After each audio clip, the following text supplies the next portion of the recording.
mga boss. Lechon belly mga boss.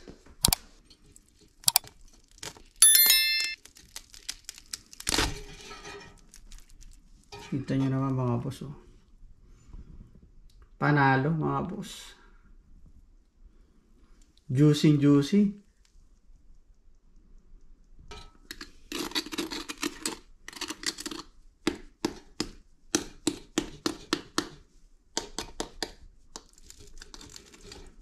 Itong masarap mga boss yung balat ito, no? Ito yung mga tunog mga boss. Sarap! Masarap to mga boss sa pulutan.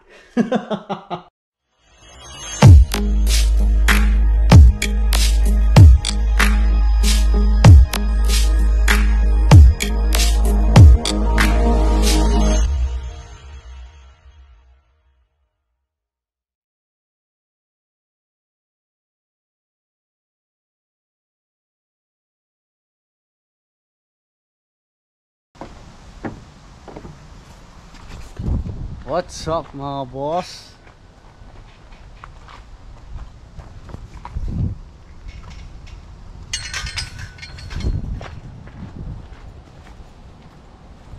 Pasok na tayo mga boss.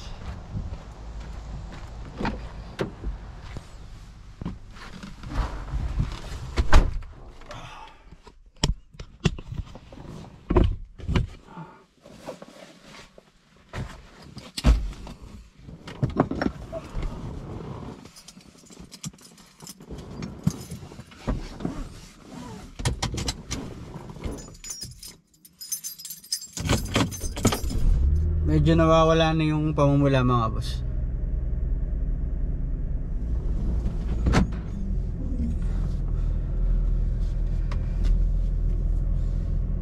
Pasok na ulit tayo mga boss. Last day ng part-time ko ngayon sa 7-Eleven mga boss.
Boss, dito na ako sa 7-Eleven.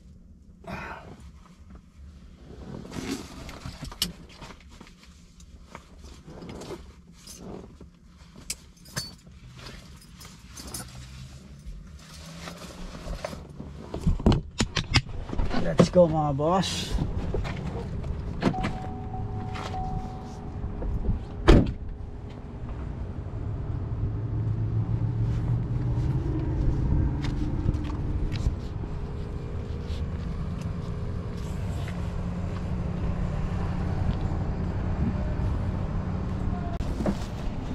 What's up mga boss? Andito na naman kami, ang basurero na 7-Eleven mga boss. Sama ko si Boss Churi.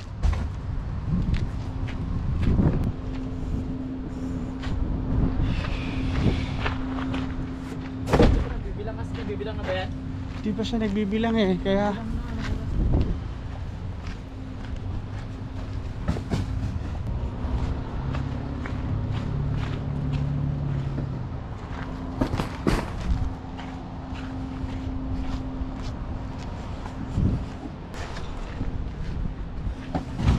Kailangan niya magbilang na ng maaga.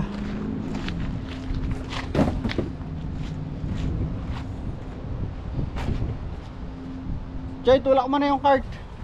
Tama namin yung tatapo mga boss, oh. Mga gatas na expert na. Tatang, nagtatang pa talaga.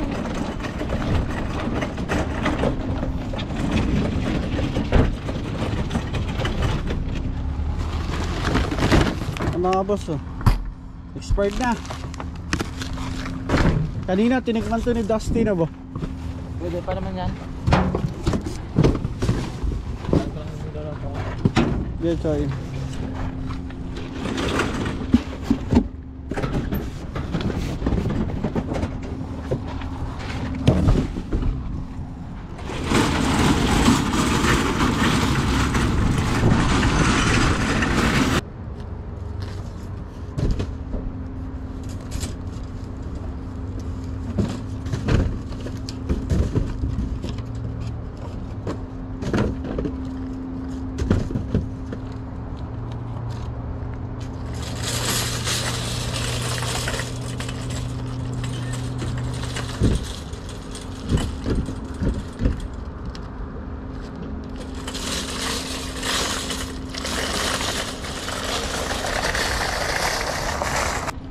Balik na ako sa loob mga boss. Bye guys. Bye, Jay.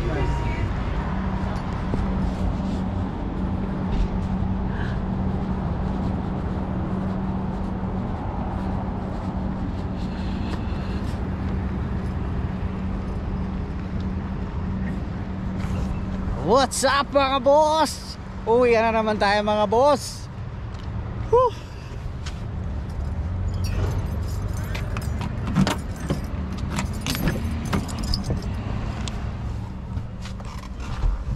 Kahit medyo namumula pa rin ang gilid ng mata natin mga boss, masaya pa rin tayo. Namumula tong gilid mga boss eh. Ang bihira. Hindi ko makamot. Baka lalong kumalat.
ako sa bahay mga boss.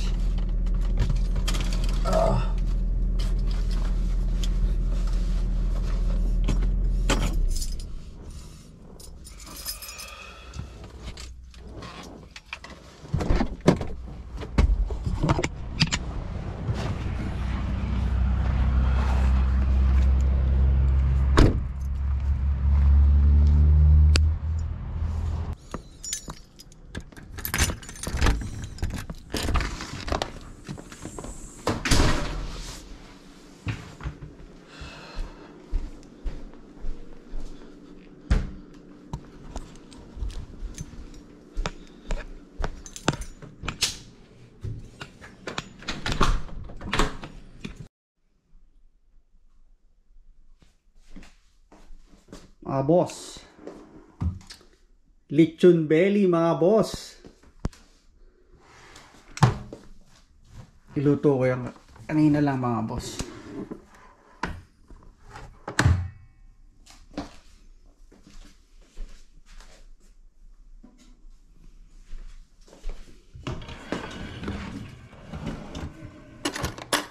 Yan natin kung panalo ang luto mga boss, kung crispy ba talaga. Crispy nga mga boss.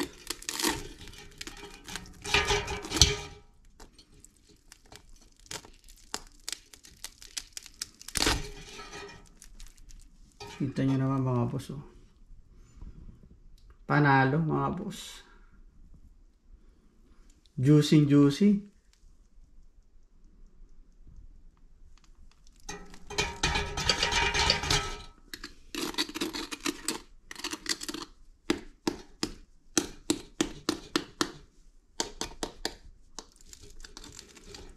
Itong masarap mga boss yung balat ito, no? Ito nyo mga tunog mga boss. Sarap! Masarap to mga boss sa pulutan. Pambira.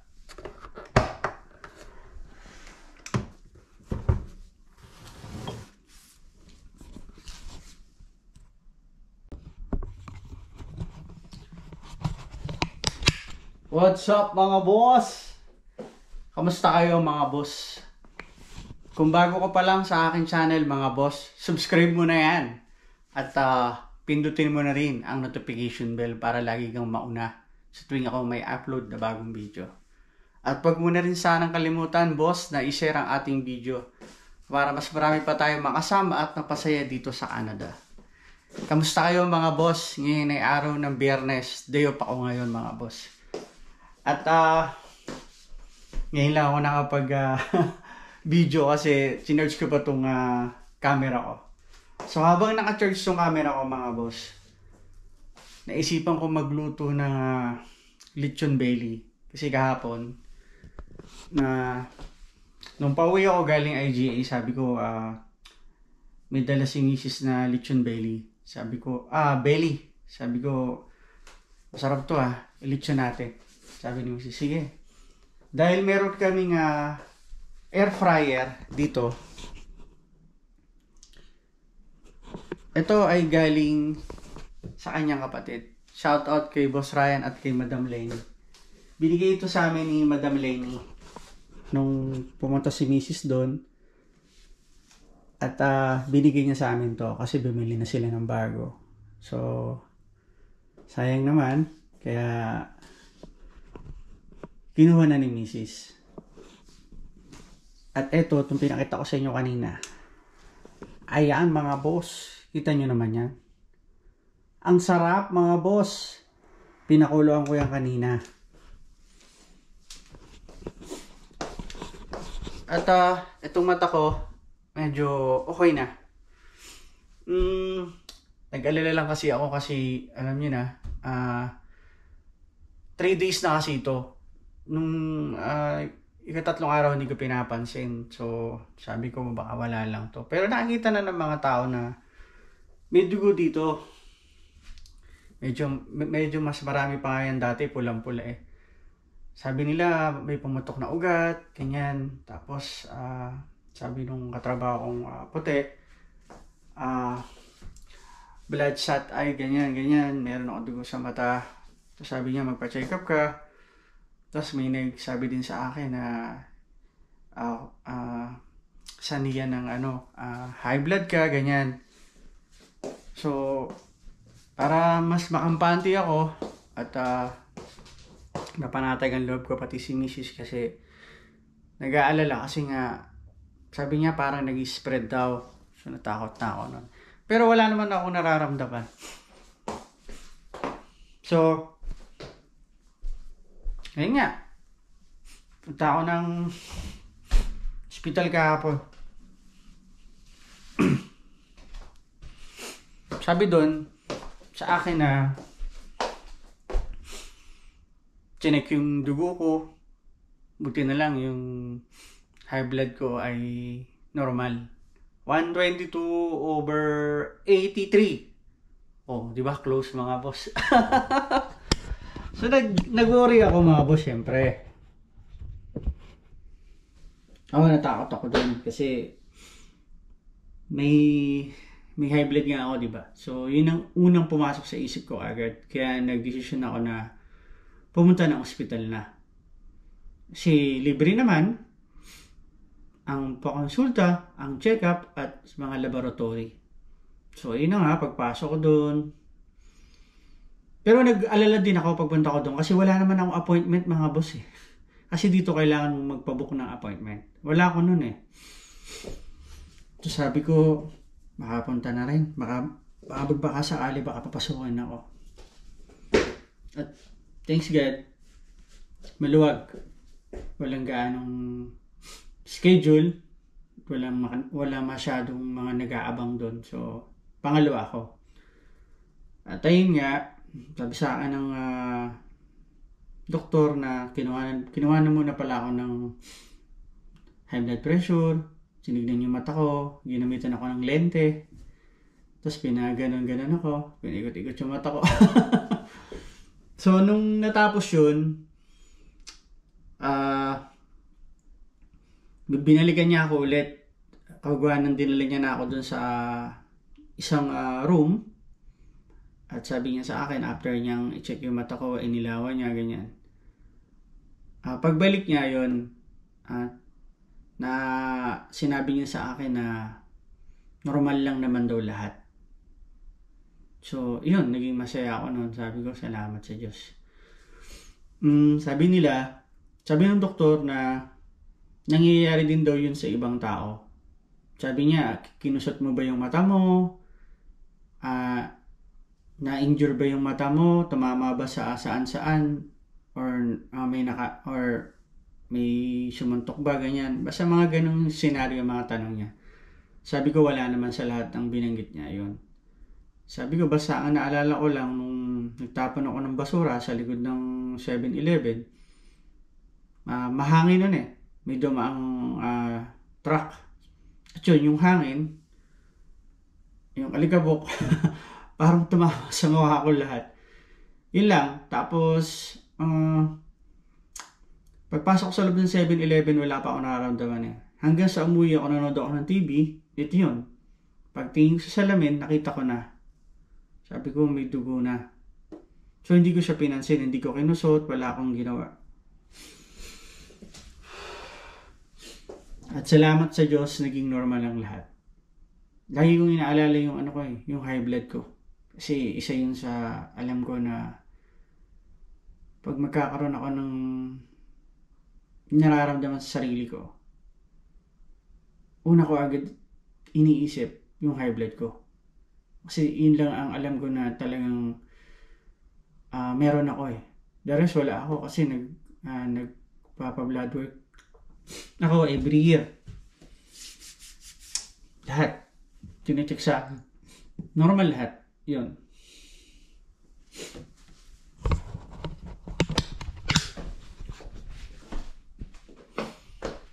Kaya kung may konti kayong nararamdaman, magpa-check up na kayo agad.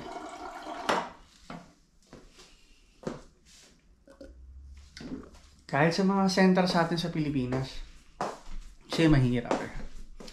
Ano na kapag meron ka ng maintenance, tulad ko, sa edad kong 43, high blood na ako agad. Ganun talaga ang buhay, mga boss.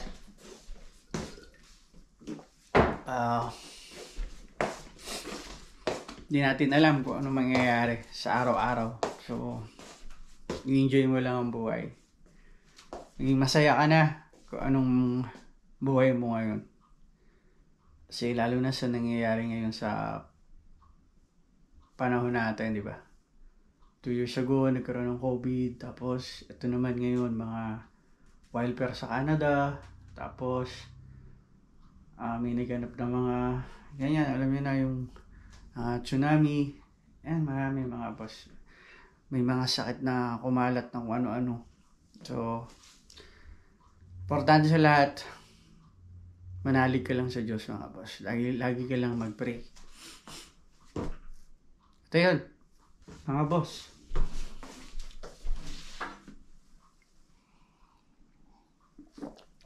Mainit na tubig, mga boss. Ngayong araw na to, mga boss, dahil day off ako,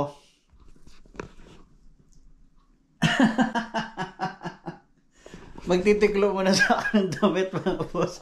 Dami ko pang sinasabi yan. Magtitiklo pa akong damit, mga boss, pambihira. Nag-charge din ako, mga boss. Okay, mga boss. Amoy na amoy yung lechon belly, mga boss. Sarap!